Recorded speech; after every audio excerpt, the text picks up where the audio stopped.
Hello friends, स्वागत आहे तुमचं आपल्या या यूट्यूब चॅनलवरती. मित्रांनो, चॅनलवर नवीन असाल तर चॅनलला सबस्क्राईब करा आणि अशाच नवनवीन अपडेट्स पाहत राहा. अजिबात अशी बघू नको माझ्याकडं. चुकी तुझीच आहे. मी फक्त तुझा आणि फक्त माझी. तू माझी आहेस, लक्षात ठेवायचं. साहिल तिच्यावर नजर रोखत सांगतो. सॉरी. मेघा मान खाली घालून हळूच बोलते. सॉरी. डोळे पाणावले होते तिचे. तिची अशी रिॲक्शन बघून चुकी केलीस ना तर नजरेला नजर देऊन माफी मागायची. ही अशी मान खाली नाही घालायची. साहिल अजून रागात होता. मेघा त्याच्याकडे बघून परत त्याला सॉरी बोलते. It's okay. सॉरी. त्रास झाला ना? तो तिच्या ओठांवर अंगठा फिरवत विचारतो. डोळ्यात पण पाणी साचले होते बिचारीच्या. आता रडेल असं वाटत होतं. तेच तिने रडायला सुरुवात केली. मेघा नाही म्हणत त्याला मिठी मारत रडायला लागते. अगं ए वेडाबाई, रडते काय अशी? साहिल तिच्या डोळ्यात पाणी बघूनच सगळा राग विसरून गेला होता आणि आता ती रडत होती तर काही सुचत नव्हतं. मी मस्करी करत होते ना? किती ओरडलात तुम्ही. असं कोण किस करतं? मेघा त्याच्या छातीवर मारत रडत बोलत होती.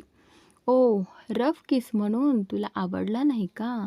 ये सॉफ्ट किस करू. साहिल तिने हसवण्यासाठी मुद्दाम तिला चिडवतो. काही नको, मला तुमचा किस. मेघा त्याला दूर लोटत लटक्या रागात बोलते. अरे असे कसे, तुला आवडला नाही ना? एक सॉफ्ट किस करूया ना?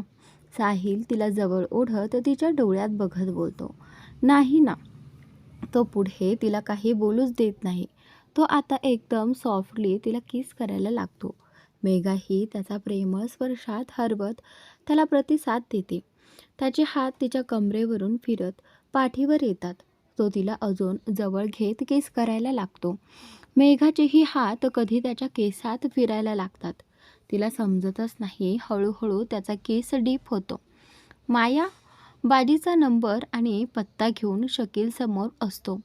त्यानंतर भाई त्या माणसाचा पत्ता आणि नंबर आणलाय माझा. माया कॉलर टाईट करून रुबाबदारपणे बोलतो. शकील त्याला भावच देत नाही. सरळ त्या नंबरवर कॉल करायला सांगतो. माया लगेच त्या नंबरवर कॉल करतो. भाई रिंग जाते. माया खुश होऊन बोलतो. हॅलो. समोरून मायाला एकदम भरगच्च आणि गंभीर आवाज ऐकू येतो. बाजी बोलतोय का? माया सरळ त्याला विचारतो. एकेरी हाक मारायचं काम नाही. तू कोण आहे भैताड?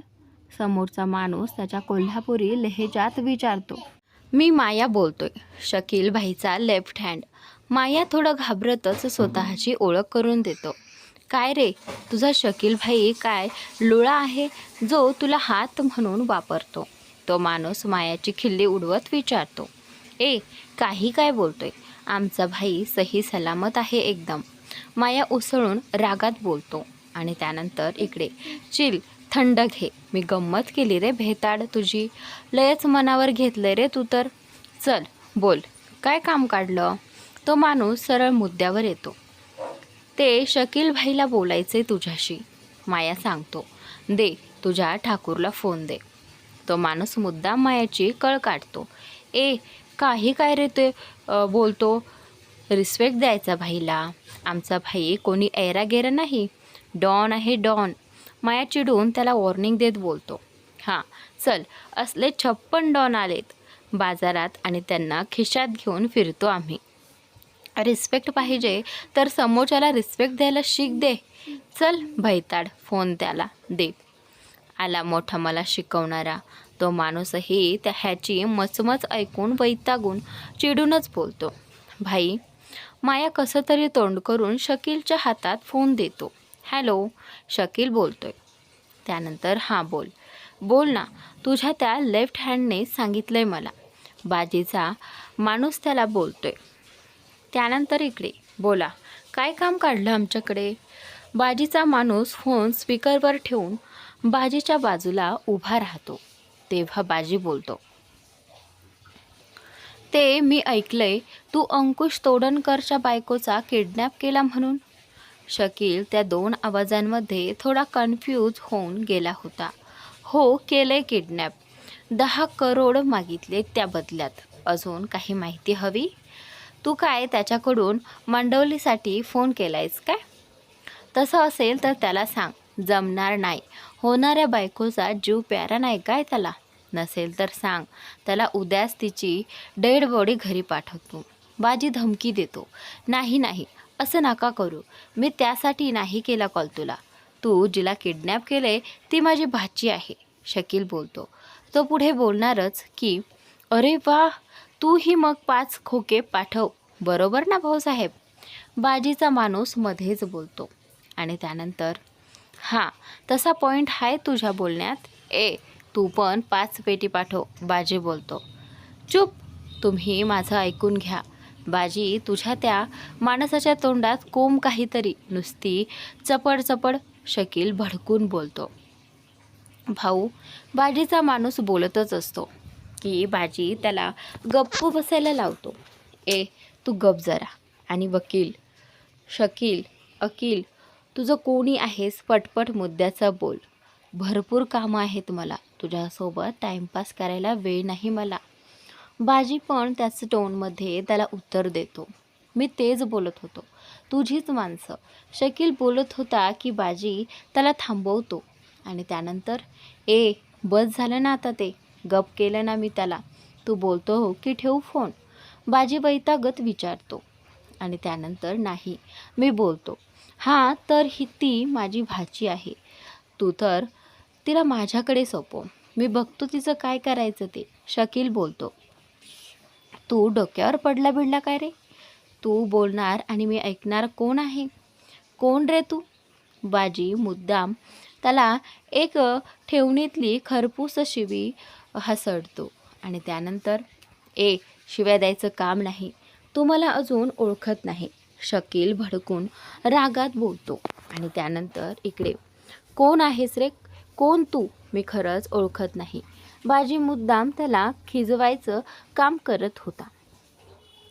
हे बघ, तू जिला किडनॅप केलंय तिच्यासोबत मला माझे जुने हिशोब चुकते करायचे आहेत, त्यामुळे बोलतोय मी, शकील भडकून त्याला बोलतो. हो का? मग तू मला आता 15 करोड दे आणि घेऊन जा तुझ्या लाडक्या भाचीला, बाजी सहजपणे बोलतो. काय 15 करोड? तू तर त्या तोडणकरकडून 10 करोड घेत होतास ना, मग माझ्याकडून 5 करोड जास्त का? शकीलने न कळून विचारलं. आणि त्यानंतर, त्याचं काय आहे ना, तुला बदला घ्यायचा आहे ना तिच्याकडून, त्यामुळे त्या तोडणकरपेक्षा जास्त तुला तिची गरज आहे. बदला लय वाईट गोष्ट, एखाद्याच्या डोक्यात घुसली की तो बदला पूर्ण झाल्याशिवाय जात नाही, म्हणून रेट जास्त लावला तुला. केवढी मेहनत केली ना मी, किती रिस्क होती माहिती आहे तिला किडनॅप करण्यासाठी, तुला तर माहीतच असेल ना. तूही प्रयत्न केलेच असशील. बाजी बरोबर त्याच्या जखमेवर वार करतो. पण 15 करोड थोडे जास्त आहेत, शकील बोलतो. तुला काय इथे मी दुकान टाकलंय का? वाटते का भावतोल करतोयस ते? तुला तुझी भाची हवी असेल तर रोकड दे आणि घेऊन जा, नाहीतर बस बदल्याची वाट बघत. मला काय हाय, मला झालं तर दोन्हीकडून फायदाच आहे. तू नाही तर तो तोडणकर, मर्जी तुमची, बाजी बोलला. बोलता बोलता त्याच्या माणसाला खुणवतो. तीही त्याचा इशारा समजून अंकुशला कॉल करायला निघून जातो. भाई, काय करताय? देऊन टाका त्याला पैसे. सहज ती पोरगी आपल्याला मिळून जाते, तर मग कशाला विचार करताय? आपण किती प्रयत्न केले, पण कुठे हाताला लागायची ती पोरगी? तोडणकरच्या नाकाखालून घेऊन आलाय. तो काही साधी गोष्ट नाही, मग त्याची डिमांड पण तर तशीच असणार. माया शकीलला समजावतो. हे तू मला सांगतोयस? साला, एवढी वर्षे तुम्हाला का पाळतोय ते समजत नाहीये. साले, तुम्ही जर काम नीट केलं असतं तर ही वेळ आली नसती. इथून एकदा सुटका होते, मग बघतो एकेकाला, शकील त्याला रागाने बोलतो. हॅलो हॅलो, ठेवला काय? बाजी मस्त त्यांची तू मैं ऐकत मज्जा घेत होता. भाई फोन. माया त्याला खुणावतो. मी देतो तुला 15 करोड, पण कशावरून ती आत्ताही तुझ्याकडे आहे? मला दाखव. शकील त्याचं डोकं लढवत बोलतो. आता मायाशी बोलताना त्याला जाणवलं कशावरून समोरचा माणूस खोटं बोलत नसेल. त्याची माणसं पण प्रयत्न करतच होती. मग ह्याने इतक्या सहज कसं हे काम केलं तर मग त्याचा प्रूफ त्याने द्यावा. तुला विश्वास नसेल तर राहू दे, मला नाही करायचं तुझ्यासोबत डील. बाजी बाजी प्रश्न 15 करोडचा आहे. पैशांचा विषय जिथे येतो तिथे मी कोणालाच जुमानत नाही. शकील जरबेर बोलतो. ठीक आहे, पाठवतो तुला तिचा व्हिडिओ आणि तेवढंच, ह्यापेक्षा जास्त अपेक्षा ठेवू नको. बाजी वैतागून बोलतो. तू व्हिडिओ पाठव, मग मी तुला लोकेशन पाठवतो, तिथे घेऊन ये तिला, पैसे मिळून जातील. शकील त्याचा प्लॅन आखत बोलतो. तुला वेडा वाटलो का रे? बाहेर त्या तोडणकरने जागोजागी पोलीस पेरून ठेवले आहेत. आणि मुळात मी का तुला विश्वास ठेवू? तू काही दगाफटका केलास तर? मी रिस्क अजिबात घेणार नाही. तुला ती मुलगी हवी असेल तर तू येणार माझ्याकडे, मी नाही. त्यामुळे मी तुला लोकेशन पाठवणार, तिथे तू ये. बाजी त्याचा प्लॅन स्पष्ट करतो. ठीक आहे. शकील दात विचकत तसाच रागात फोन फेकून देतो. समजतं कोण हा स्वतःला एवढं. मी ह्या आधी कोणाचंच ऐकून घेतलं नव्हतं. साला माझ्यासमोर अटी ठेवतोय, माझ्याकडे पैसे मागतोय, ते पण त्या 1.5 दमडीच्या पोरीसाठी. शकील रागाने लालबुंद झाला. भाई शांत शांत हां, आपले एकदा काम झाले की मग आपण बघून घेऊया त्याला. माया त्याचा राग शांत करायचा प्रयत्न करतो. मी त्या अंजलीला सोडणार नाही. पहिले तिच्या बापामुळे आणि आता तिच्यामुळे मला पगार लागलाय. एकवा हातात मिळू दे, सगळे हिशोब चुकते करणार मी. शकील टेबलवरचा पेपरवेट उचलून समोरच्या काचेवर मारतो. दुसरीकडे बाजीचा माणूस अंकुशला शकीलच्या फोनबद्दल सविस्तर बोलत होता. शकीलचा फोन झाल्यावर बाजी त्याच्या माणसाकडे येत त्याच्याकडून फोन घेतो. भाऊ, मासा गाळायला लागलाय, पण लय डोकेबाज आहे. खात्री झाल्याशिवाय आपल्याला पुढची खेळी खेळता येणार नाही. बाजी अंकुशला सांगतो. तुला वाटतं तो अडकेल ह्या जाळ्यात? अंकुश खात्री करण्यासाठी विचारतो. हो, पण त्याला खात्री करून द्यावी लागेल. मॅडम माझ्याकडेच आहेत, ह्याचा पुरावा मागत आहे तो. एकदा त्याची खात्री पटली की मग आपलं काम सोपं होईल. मग काय करायचं आहे पुढे? भाऊ, मला एक छोटी क्लिप लागेल मॅडमची शकीलला पाठवायला. समजलं, संध्याकाळपर्यंत पाठवतो तुला. तरी बारीक लक्ष राहू दे त्याच्या हालचालींवर. अंकुश त्याला सतर्क करून फोन ठेवतो. अंकुश लगेच रोहनला कॉल करून त्याच्या गँगला कामाला लावतो. रोहन सगळ्यांना घेऊन बंगल्यात येतो आणि त्यानंतर रोहन काका इकडे. अरे परिराणी, मम्मा कुठे आहे तुझी? रोहन पूर्ण हॉलमध्ये नजर फिरवत विचारतो. आणि त्यानंतर मम्मा मेघा माऊसोबत आहे. मम्माकडे काम आहे का तुमचं? चिऊ त्या चौघांना एकत्र बघून कपाळावर आठ्या पाडते. हो, मम्माला जाऊन सांग ना की आम्ही भेटायला आलोय म्हणून, आमचं काम आहे त्यांच्याकडे. रोहन तिला सांगतो. हो सांगते, तुम्ही बसा इथे. चिऊ त्यांना बसायला सांगून अंजलीच्या रूमकडे पळते. विनाही त्या चौघांचा आवाज ऐकून बाहेर येते. तुम्ही सगळे अंकुश दादाचा काही निरोप आलाय का? त्यांना एकत्र बघून विचारते. हो, तुझी ही मदत लागेल आम्हाला. वहिनींना येऊ दे, मग एकत्र सांगतो. मानव विनाला बोलतो. मेघा आणि अंजलीला चिऊचा निरोप मिळतो. तशी लगेच बाहेर येते. रोहन काका झालं? अंजली काळजीने विचारते. कारण ते चौघे असे अचानक आले म्हणजे नक्कीच काहीतरी कारण असणार. तिला कळतं. वहिनी ह्या कोण?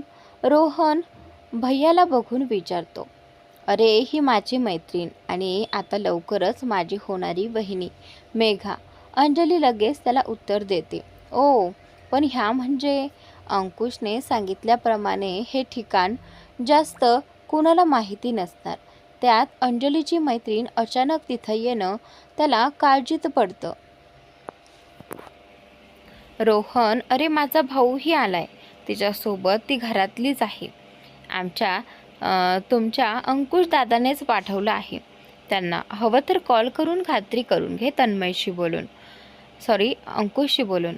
अंजली त्याच्या चेहऱ्यावरची काळजी बघून त्याला आश्वस्त करत बोलते, नाही, ते अचानक बघितलं, दादा काही बोलला नाही म्हणून.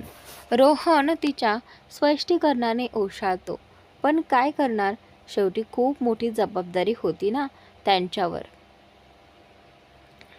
तू सांग, सगळे इथे कसे अचानक तुम्ही? अंजली त्याला विचारते. बहिणी, थोडं काम होतं तुमच्याकडे, दादाचा फोन आलेला, त्याने, असं म्हणत फोनवर त्यांचं झालेलं बोलणं अंजलीला सांगतो. अंजली त्याचं बोलणं ऐकून थोडी काळजीत पडते. तिचा चेहरा बघून रोहन लगेच बोलतो, बहिणी काळजी करू नका, आम्ही आहोत, आम्ही सगळं व्यवस्थित करतो. तुमचा थोडा मेकअप करावा लागेल, तुम्ही खरंच किडनॅप झाले आहे ते दाखवण्यातही, पण तुम्ही काळजी करू नका, ते सगळं वीणा करेल, फक्त ते परी. रोहन हळूच अंजलीला परीकडे बघत खुणावतो. तिला मी समजवते. अंजली त्याला हळूच इशाऱ्यानेच समजवते. अंजली, अंकुशचा कॉल आलेला, म्हणत साहिल तिच्या जवळ येतो. मोबाईलमध्ये काहीतरी बघत बाहेर आलेला, त्यामुळे समोर लक्षच नव्हतं त्याचं. हो, अंकुशनीच या सगळ्यांना त्याच कामासाठी पाठवले. मी ओळख करून देते, हा रोहन, मानव, श्याम आणि किरण यांनीच अंकुशच्या सांगण्यावरून मला किडनॅप केलं होतं. आणि हा माझा मोठा भाऊ साहिल महेश्वरी. अंजली त्यांची ओळख करून देते. बहिणी सॉरी, आम्ही ते दादाच्या सांगण्यावरून तुम्हाला किडनॅप केलं होतं, तुम्हाला त्रास नव्हता द्यायचा आम्हाला. मानव मान खाली घालून बोलतो.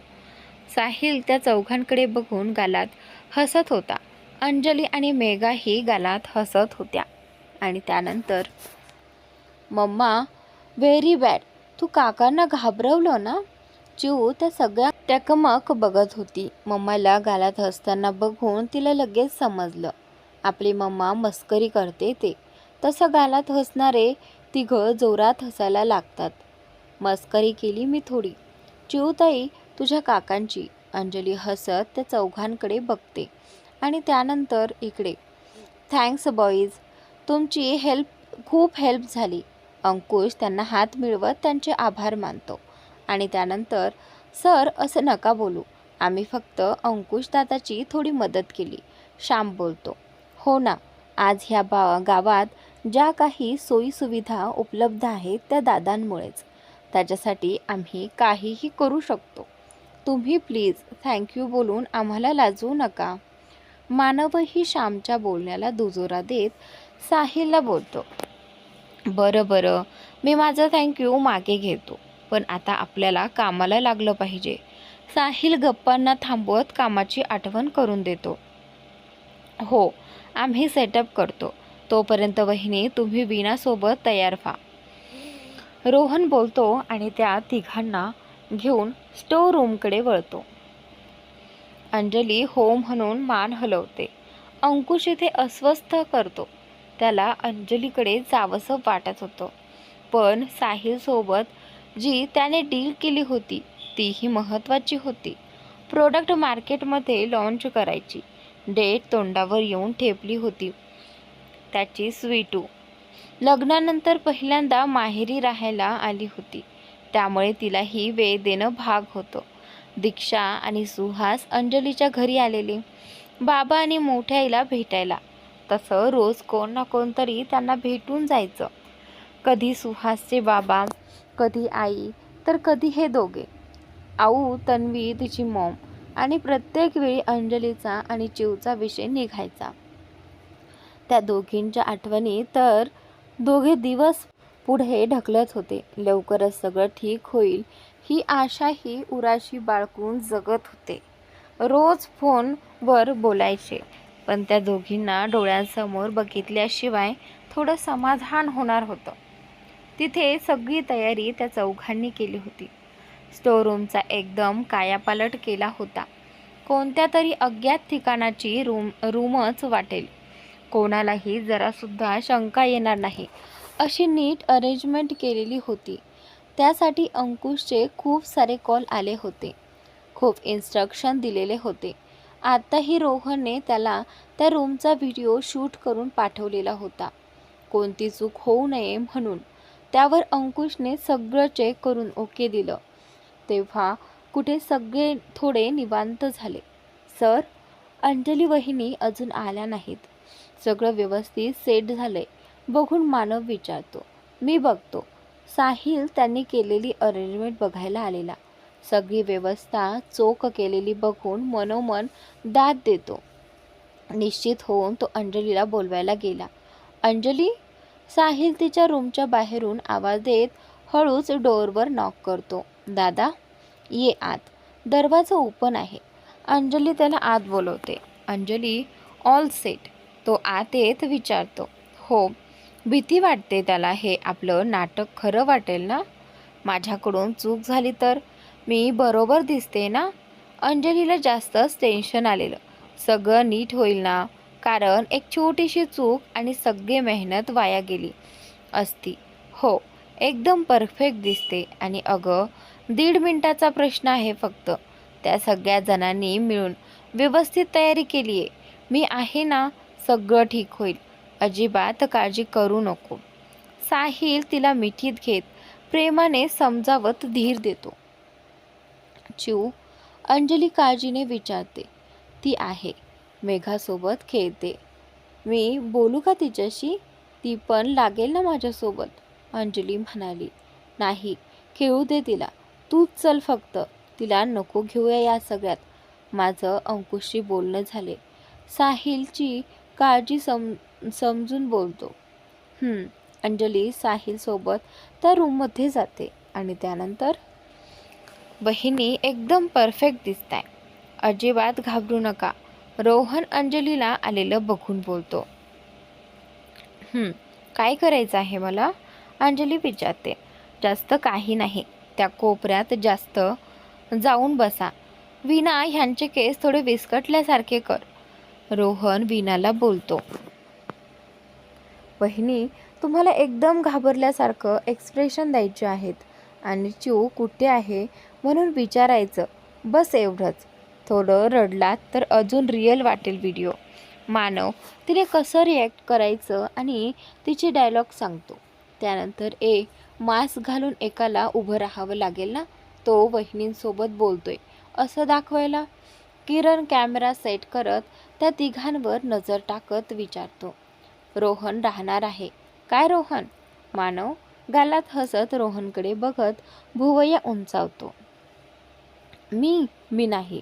रोहन आवंडा गिळत बोलतो आणि त्यानंतर, हो बरोबर भाई, तू खूप रिअलिस्टिक ॲक्टिंग करतो.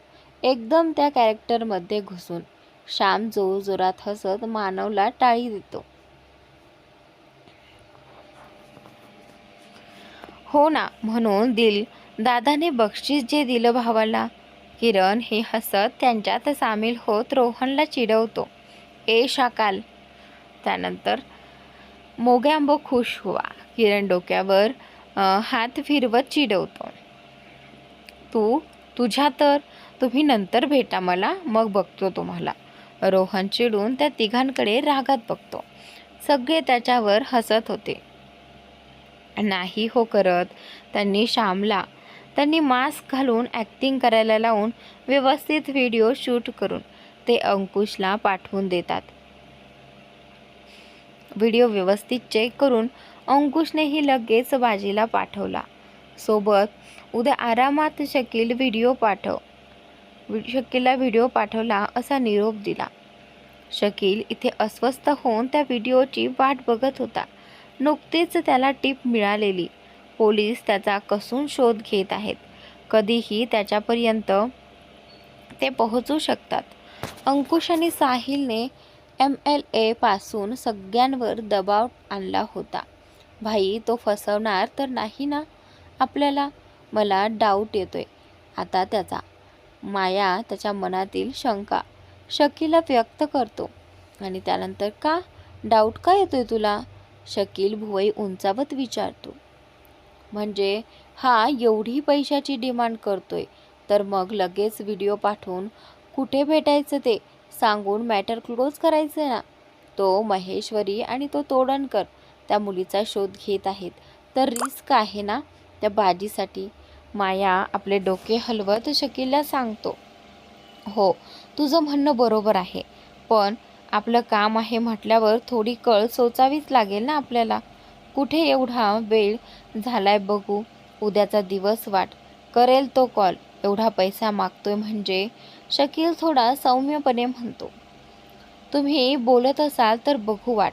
भाई पण तो फसवणार नाही ना आपल्याला.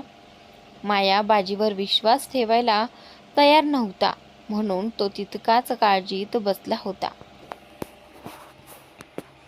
त्याच्या बोलण्यावरून तर वाटत नाही तसं, पण आपल्याला तयारीत राहावं लागेल. कोणावर विश्वास ठेवू शकत नाही आपण. शकीलही सहज विश्वास ठेवत नव्हता. त्याच्या डोक्यात काहीतरी वेगळंच चाललं होतं, पण ते वेळ आल्यावरच स्पष्ट होणार होतं. हा भाई, एकदम बरोबर. आता माया थोडा निवांत झाला. त्याला समजलं भाई एवढा निवांत म्हणजे नक्कीच त्याच्या डोक्यात काहीतरी प्लान सुरू आहे. सगळे थोडे निवांत होऊन हॉलमध्ये गप्पा करत बसले होते.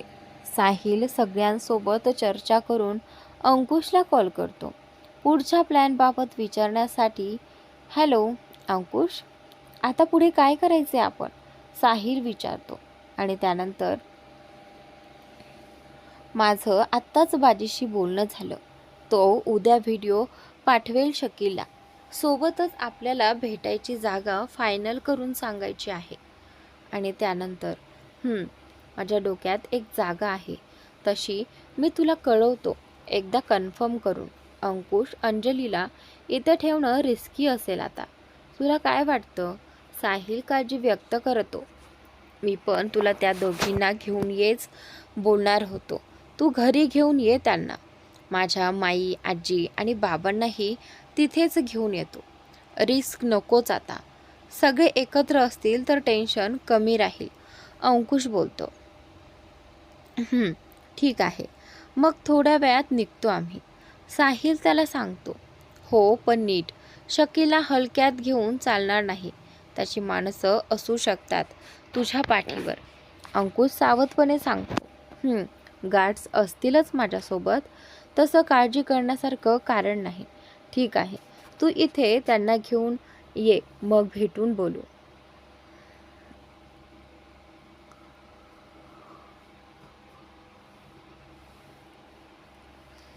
साहिल, डॉल काय करते रे? आणि अंजली आहे का तिथे? अंकुश विचारतो. आज त्याचं बोलणं झालं नव्हतं त्या दोघींशी, त्यामुळे आठवण झाली होती. हो, अंजली आहे इथे, पण डॉल अजून झोपली आहे तुझी. साहिल त्याला सांगतो. अंजलीला दे ना फोन, बोलायचे मला. अंकुश साहिलला रिक्वेस्ट करतो. देतो. साहिल अंजलीच्या हातात फोन देतो. फोन घेऊन अंजली बाजूला जाणार होती, पण साहिल तिचा हात पकडून थांबवतो आणि तिला परत सोफ्यावर बसवतो आणि फोन स्पीकरवर करायला लावतो. सगळे गालात हसत अंकुशची मज्जा बघायला उत्सुक होते. अंजली नाही म्हणून खुणावते तर साहिल तिला डोळे मोठे करून स्पीकरवर कर म्हणून खुणावतो. शेवटी नाईलाजाने अंजली फोन स्पीकरवर टाकत डोळे मिटून घेते. हाय शोना, आय एम सॉरी, मला कॉल करायला जमलं नाही. मी साहिलला सांगितलं आहे तुला घरी घेऊन यायला, पण सॉरी, मला तिथे येता येणार नाही. अंकुश तिला एकदम सॉफ्ट टोनमध्ये बोलत असतो. राणी, बोल ना गं. मला माहिती आहे तू खूप रागवली आहेस माझ्यावर, पण तू इथे आलीस ना की मी सगळा राग घालवतो तुझा. चू काय करते? ती पण दुसरी असेल ना माझ्यावर. अंजलीसोबत बोलताना अंकुश प्रयत्न करत असतो आणि सगळे आपलं हसू रोखून साहिल ऐकत असतो. आय एम सॉरी ना गं स्वीटहार्ट, प्लीज बोल ना गं. खूप कामाचा लोड होता आणि तुझा भाऊ पण तिथे तुझ्याकडे येऊन बसलाय. तुला माहिती आहे प्रोडक्ट मार्केटमध्ये लॉन्च व्हायला थोडेच दिवस राहिले आहेत. त्यात तूही नाहीस ना इथे. मी कुठे कुठे लक्ष द्यायचं.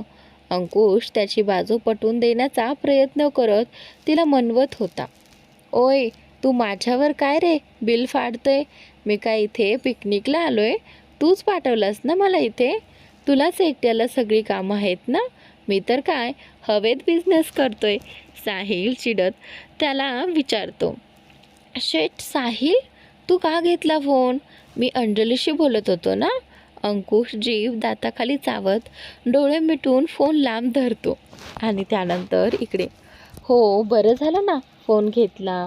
ते तू माझ्याबद्दल काय विचार करतो ते तरी समजलं. साहिल रागात बोलतो. सॉरी यार, मला तसं नव्हतं म्हणायचं. मी फक्त अंजलीला समजावत होतो. अंकुश अडखळत त्याला समजावण्याचा प्रयत्न करत असतो, पण तेच त्याला जमत नव्हतं. हो ना, ते कळलं आम्हाला कसं समजावत होता ते. आणि आता तर अंजली आणि चिऊ अजिबात ऐकणार नाहीत तुझं. असं भडकवतो ना तुझ्या डॉलला बघच. तुला ती बोललीच नाही पाहिजे. साहिल त्याला मुद्दाम धमकी देतो. अरे भाई सॉरी ना, प्लीज असं काही करू नको प्लीज. डॉलचा रुसवा कसा काढायचा ह्याचं आधीच टेन्शन आलंय मला. त्यात आणखीन भर नको घालूस. मी हात जोडतो. अंकुश घाबरून बोलतो. आपण का असा मूर्खपणा केला म्हणून तो मनात स्वतःला कोसत होता. बघ बघ बघ अंजली, तू रागवली आहेस. त्याचं काही नाही. त्याला फक्त त्याच्या डॉलची काळजी आहे. साहिल मुद्दाम त्याची मज्जा घेत होता. अंजली काही बोलायला जाणार असतेच की मेघा तोंडावर बोट ठेवत तिला गप्प करते. हो ना अंजली, बघ हा विचार कर नीट आणि मग डिसिजन घे. मेघा साहिलला साथ देत अंकुशची मज्जा घेते.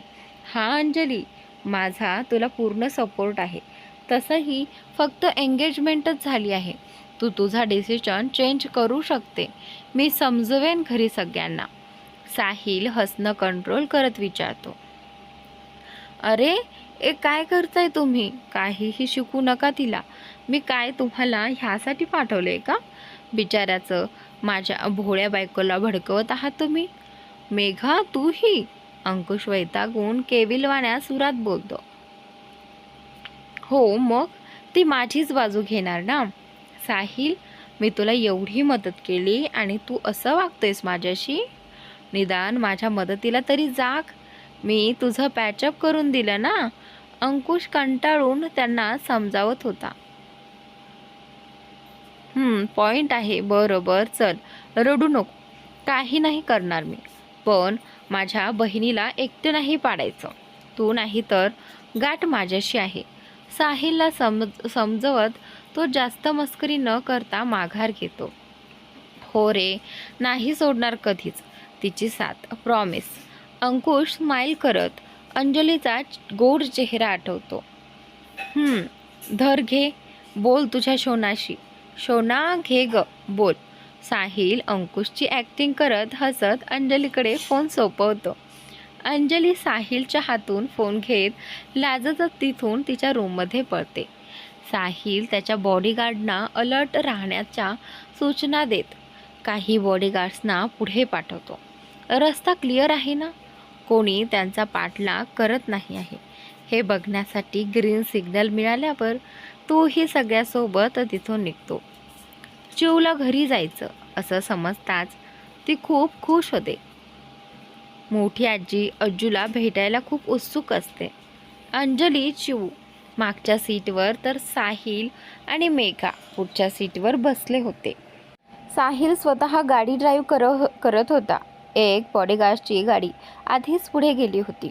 त्यामुळे आता त्यांच्यासोबत फक्त एकच गाडी होती जी त्याच्या पुढे होती. रोहन सोबत येत होता, पण साहिलनेच नकार दिला होता.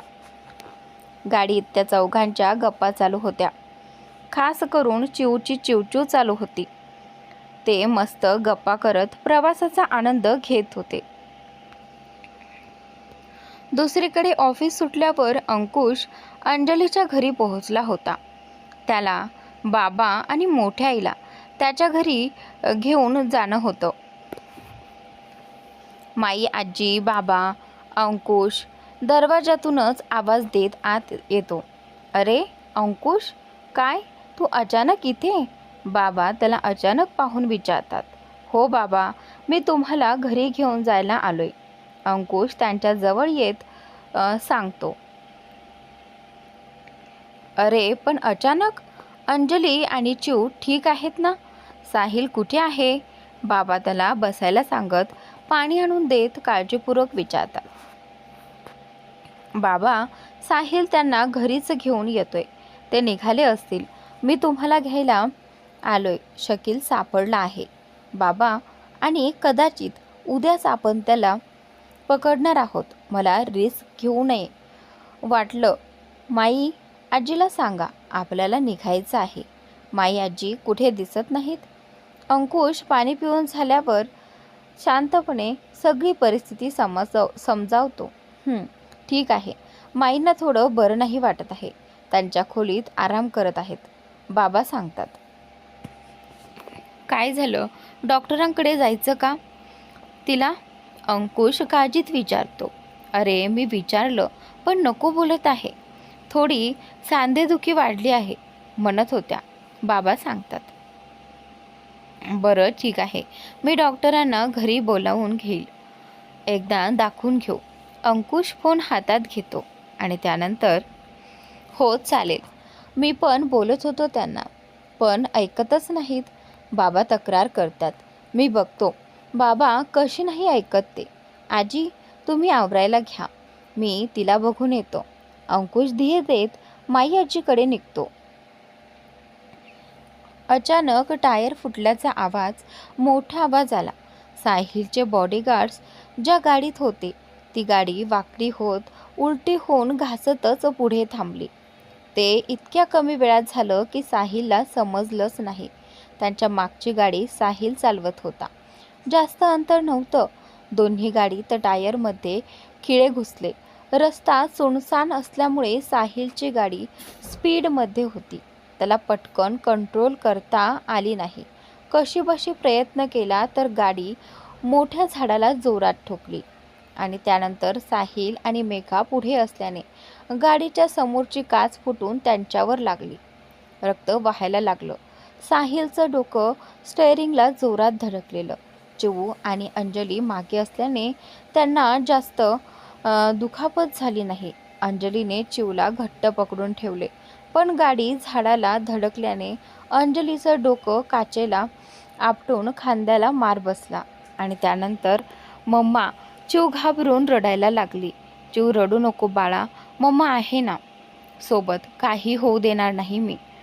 अंजली चिऊला शांत करत काचेतून हळूच बाहेर बघते आणि त्यानंतर तिथे तिला 3-4 माणसं तोंडाला स्कार्फ बांधून बॉडीगार्ड्सच्या गाडीजवळ गन घेऊन उभे असल्याचं दिसतं. अंजली घाबरून लगेच लपते. जीव धडकतो. दादा, मेघा, दादा उठणारे, मेघा. अंजली त्यांना हलवत उठवायचा प्रयत्न करते, पण प्रतिसाद नाही. त्यांची शुद्ध हरपलेली अवस्था आहे. त्यानंतर अंजलीला काय करावं कळत नाही. बाहेर माणसं असल्यामुळे गाडीतून उतरू शकत नाही आणि गाडी थांबली तर नक्कीच पकडले जातील. पण पुढे काय होईल याची कल्पनासुद्धा येत नाही. काही समजत नाही, पण हिम्मत करून ती बाहेर पडायचा निर्णय घेते. मम्मा, मामूला काय झाले? साहिलचं डोकं स्टेअरिंगवर आपटून पडलेलं आणि मम्मा रडते त्या जीवाला. काहीच समजत नव्हतं की काय घडतंय आपल्यासोबत. ती सुद्धा घाबरून गेलेली. बच्चा शांत हो, मम्माचं ऐकणार ना तू? अजिबात आवाज करायचा नाही. मम्माला घट्ट पकड, बिलकुल रडायचं नाही, काही नाही होणार. हा मम्मा आहे ना? अंजली तिला समजावत स्वतःला धीर देत होती. ती स्वतःचा फोनही शोधत होती, पण कदाचित तो सीटच्या खाली पडला होता आणि तो अंधारात मिळतही नव्हता. मोबाईलपेक्षा जास्त तिला आता तिथून चिऊला घेऊन सुखरूप बाहेर पडणं महत्त्वाचं होतं. अंजली त्या माणसांचा अंदाज घेत हळूच दरवाजा उघडून बाहेर पडून रस्ता शोधते. तिला खांद्याला दुखापत झाल्यामुळे चिवला घेऊन जास्त लांब जाता येणार नव्हतं. चिवला तर वाचवायचं होतं, पण साहिल आणि मेघामध्येही तिचा जीव अडकला होता. त्यामुळे घाबरतच ती आजूबाजूला बघत होती. तशी तिची नजर समोरच बंद असलेल्या पडक्या वाड्यावर पडली. तशी तिची पावलं त्या दिशेला वळली जिथे त्या दोघी सेफ राहतील, आणि तिथूनच ती साहिल आणि मेघावरही लक्ष ठेवू शकत होती. चिव बाळा, घाबरू नको हां, मम्मा आहे, काही नाही होऊ देणार तुला. अंजली थरथरत असलेल्या चिवला कवटाळून जवळ घेत समजावत भरभर पावलं टाकत त्या वाड्याजवळ पोहोचायच्या प्रयत्नात होती. त्यांच्यातला मेन माणूस असतो त्या उठलेल्या गाडीजवळून बसत त्या बॉडीगार्ड्सना धडधड गोळी घालत सुटतो. तशी रक्ताची धार गाडी बाहेर व्हायला लागली. त्या गाडीत आहे ती मुलगी, बाहेर काढून गाडीत भरा. मोठ्या आवाजात त्याच्या माणसांना सूचना देतो.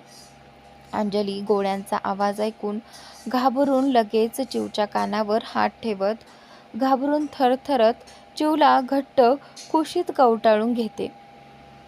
आणि त्यानंतर अंकुश, मोठी आई आणि बाबांना घेऊन निघालेला.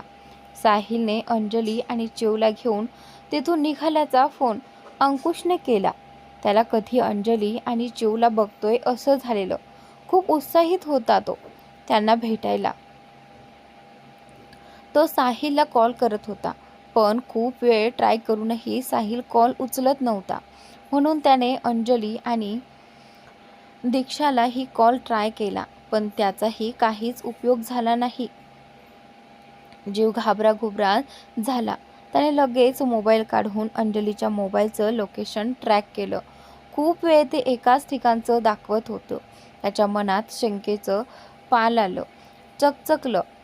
त्याने लगेचच लोकेशन एका नंबरवर सेंड केलं. डोकं सीटला मागे टेकून मनात देवाचा धावा सुरू केला होता. देवाकडे एकच प्रार्थना करत होता, ते ठीक असू दे. मन खूप अस्वस्थ झालेलं, पण मोठी आई बाबा सोबत असल्याने कसंबसं त्याने स्वतःला शांत ठेवत होता. तर इकडे सिर्फ 2 जन ही है, वो फोटोवाली लड़की नहीं दिख रही. त्या 6 जणांमधला एक माणूस त्या गाडीत वाकून बघत बोलतो. आणि त्यानंतर ठीक से देख, वही होगी, निकली तो इनके साथ ही थी. तो मेन माणूस परत बघायला सांगत सिगरेटचा कश ओढत नाही आहे. तो माणूस परत बघून बोलतो, भैया कहीं भाग तो नहीं गई. दूसरा माणूस शंका व्यक्त करतो, भाग के ज़्यादा दूर नहीं जा सकती, तो वो इधर ही कहीं छुपी होगी. इधर का चप्पा चप्पा ढूंढ के निकालो. तो मेन माणूस थोडा गंभीर होऊन त्या 5 जणांना ऑर्डर देतो, जी भैया, चलो रे, सब ढूंढो लड़की को, उसके साथ एक छोटी बच्ची भी होगी. सगळे अंजली आणि चिवला शोधायला लागतात. आणि त्यानंतर ती सगळी माणसं सगळीकडून कसून अंजली आणि चिवचा शोध घेत होती. अंजलीने चिवला खाली सोडून लगेच खाली पडलेली लोखंडी साखळी त्या गेटला गुंडाळून घेतली आणि भिंतीच्या आड चिवला जवळ घेऊन बसली. भैया शायद भाग गई वो. ती माणसं आसपास सगळीकडे बघतात, पण कुठेच भेटत नाही. त्यामुळे तो बोलतो, जुनैद, वो यहाँ से कहीं नहीं जा सकती. हमारे होते हुए वो कैसे भाग सकती है. वो यही कहीं छुपी हुई होगी. भागती तो वो दिख जाती हमें. तो मेन माणूस शांतपणे विचार करून बोलतो, भाई, यहाँ छोटी बच्ची का जूता मिला है. त्या शोधणाऱ्या मधला एक माणूस ती छोटी चप्पल दाखवत त्यांना लांबूनच सांगतो. अंजली लगेच चिवचा पाय चेक करते. इथे तर तिचीच चप्पल पडली होती. गाडीतून उतरल्यावर लपून येताना पडली होती. हतबलतेने डोळे मिटून घेते. मैंने बोला ना जुनैद, वो लड़की यही कहीं छुपी है. जाओ जाके ढूंढो जल्दी से, त्यांना सांगतो.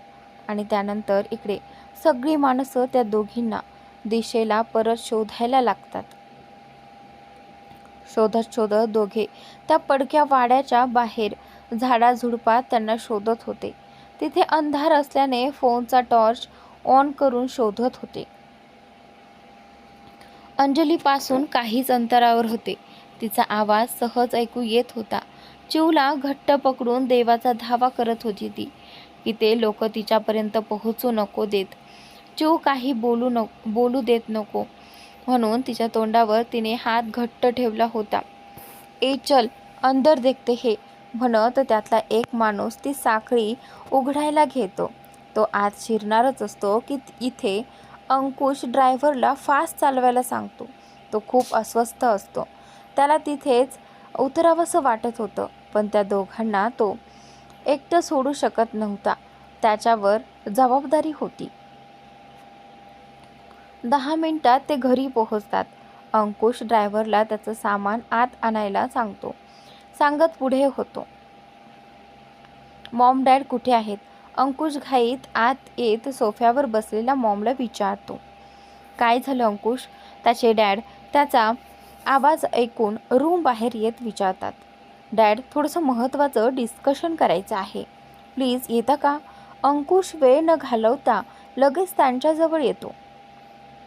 अंकुश त्यांना वरती स्टडीमध्ये घेऊन जातो. त्याच्या वागण्यावरून ते समजून जातात की नक्कीच काही महत्त्वाचं आहे. म्हणूनच ते शांतपणे कोणतेही प्रश्न न विचारता त्याला होकार देतात. अंकुशची मॉम, आऊ, बाबा आणि मोठी आई चौघे गप्पा करत अंजली आणि चिवची वाट बघत बसले होते. अंकुश, काय झाले? त्याचे डॅड त्याचा ताणलेला चेहरा पाहून काळजीने विचारतात. डॅड, एक प्रॉब्लेम झालाय. अंजलीचं लोकेशन गेल्या 20 मिनिटापासून एकाच ठिकाणचं दाखवतंय. कॉलही करत आहे, पण कुणीही आन्सर करत नाही. त्यानंतर अंकुश त्यांना सगळी खरी परिस्थिती सांगतो. ते ठीक तर असतील ना? अंकुशच्या डॅडना काळजी वाटते. माहीत नाही डॅड, मी लगेच निघतोय. तुम्ही प्लीज घरी थांबा आणि इथे सगळं हँडल करा, अंकुश त्यांना रिक्वेस्ट करतो. त्यानंतर ठीक आहे, तू गार्ड्स घेऊन जा आणि त्यांना सुखरूप आण, डॅड म्हणतात. यस डॅड, त्या शकीलला आता मी सोडणार नाही. अंकुश चिडून हाताची मूठ घट्ट आवळतो. त्याची मनस्थिती आता फक्त त्या चौघांची काळजी आणि स्वतःच्या नसलेल्या उपस्थितीमुळे चिडचिड होती. जे करशील ते विचार करून कर. मी काश्मीरशी बोलून नाकाबंदी करून घेतो. तू त्यांचं लोकेशन सेंड कर मला. डॅड त्याला धीर देत आहेत. हो करतो, अंकुश म्हणतो. त्यांच्याशी बोलून झाल्यावर अंकुश लगेच त्याच्या रूममध्ये जातो. लॉकर उघडून गन घेतो आणि लगेच निघतो. अंकुशचे डॅड काश्मीरशी बोलून त्या लोकेशनवर लोकल पोलिसांना रवाना करतो आणि नाकाबंदीच्या ऑर्डर्स देतात. अजून काय काय करता येईल हे विचार करून 1-2 कॉल्स करतात आणि खाली येतात. काय रे धीरज, अंकुश असा अचानक कुठे गेला? एवढं महत्त्वाचं काम काय होतं? अंजली आणि चिव कशा येत आहेत? त्यानंतर आऊ धीरजना रूमच्या बाहेर अडवते. काहीतरी झालंय अशी शंका येते. त्यानंतर आई, तो येईल, महत्त्वाचं काम होतं, त्याला जावं लागलं, धीरज समजावणीच्या सुरात सांगतात. तेच विचारते, असं एवढ्या रात्री कोणतं महत्त्वाचं काम आलं त्याला, तेही अचानक? आऊ अजून समाधानी नाही. आई, असं असतं काम. एक क्लायंट मीटिंग आहे, महत्त्वाचं क्लायंट आहे, ते आपल्यासाठी म्हणून गेलाय. मी पण जाणार होतो, पण माई आणि अंजलीचे बाबा आले आहेत, त्यामुळे मी थांबलो. धीरज आऊचा हात हातात घेऊन प्रेमाने समजावतात. ठीक आहे. अंजली कुठपर्यंत पोहोचली? तिचं काही बोलणं झाले का अंकुश? आऊ विचारतात. नाही, म्हणजे तिला अजून 1 तास तरी लागेल. तुम्ही सगळे जेवून घ्या. अंकुश बोलत होता. ते लोक जाऊन येतील, उशीर होईल. सोबत चिव आहे आपली. तर धीरज नजर न देता बोलतात. नक्की? हवं तर साहिलला कॉल करून विचारून घेऊ. थांबतो आम्ही. आऊ थोड्या साशंकपणे बघत बोलतात. हो ठीक आहे, मी विचारून घेतो. धीरज होकार देतात. आऊ निश्वास सोडतात. आऊशी खोटं बोलायचं म्हणजे त्यांच्या ताऱ्यांवरील कसरतीसारखं आहे. मोठं डील करताना त्यांना एवढं दडपण येत नसतं, पण आऊसोबत असताना कोणताही निर्णय घेणं आव्हानात्मक असतं. आऊचा शब्द शेवटचा ठरतो. आऊ परत येऊन माई आणि अंजलीच्या बाबांसोबत बसतात. अंकुश इथे काळजीत असल्यामुळे शांतच राहतो. अंजली आणि चिऊ कधीपर्यंत येतील? अंकुश काही बोलला का? माई आजी अधीरतेने आऊंना विचारत धीरजकडे बघतात.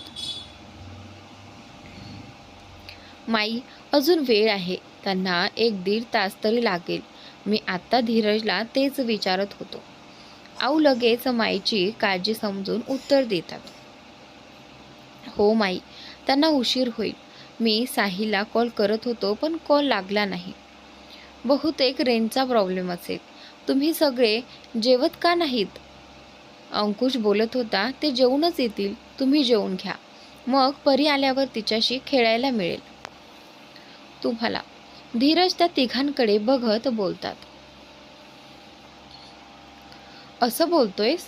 पण जर ते आले असते तर? माई एकदा त्या दोघींना बघते, असं म्हणते. जेवण नंतर होईल. पण माई पुढे काही बोलणार की आऊ बोलतात. माई येतील ते थोड्या वेळात. आपण जेवून घेऊ आणि वाट पाहू. औषधही घ्यायची आहे तुला. आऊ माईला समजावतात. हो माई, गरम गरम जेवून घ्या ना. अंकुशची आई आग्रह करते. माई अंजलीच्या बाबांकडे बघतात. तेही संमती दर्शवतात. बरं चालेल मग. शेवटी त्या सगळ्यांच्या आग्रहाखातर तयार होतात. अंजली चिऊला घट्ट पकडून भिंतीला टेकून अंग आकसून घेत लपायचा प्रयत्न करते. ती खूप घाबरली होती. डोळ्यातून पाणी थांबायचं नाव नव्हतं. ते गुंड दरवाजा उघडून आत येतात. आजूबाजूला बघत असताना त्यांना काहीतरी हालचाल जाणवते. ते एकमेकांना खुणवून त्या दिशेला निघतात. अंधारात त्यांना 2 आकृती दिसतात.